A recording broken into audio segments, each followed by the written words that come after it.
And a world war was fought, and a Great Depression created a situation in which 1/3 of the country was ill-clothed and ill-fed and ill-housed. And another world war came about. And at each juncture, somebody said, there's not much we can do. And yet we did it.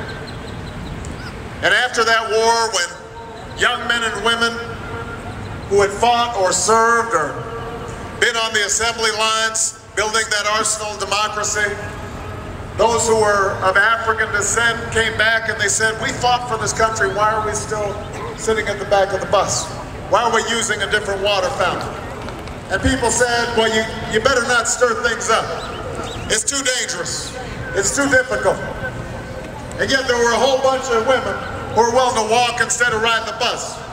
After a long day of doing somebody else's laundry and looking after somebody else's children, because they knew that they were walking for freedom, and that there were a whole bunch of men who were willing to register to vote, knowing full well that their lives might be at risk. And then there were young people like all of you in this audience today who got on buses, even though they didn't have to.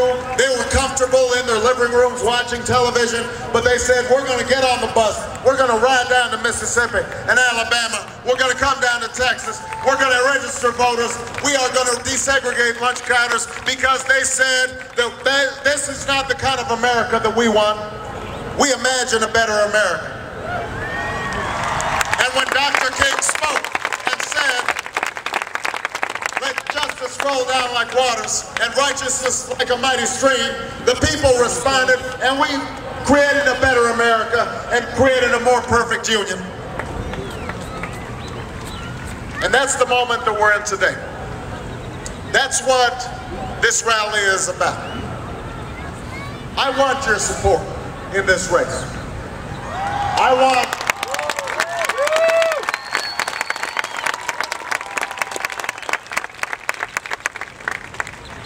I believe I can lead this country.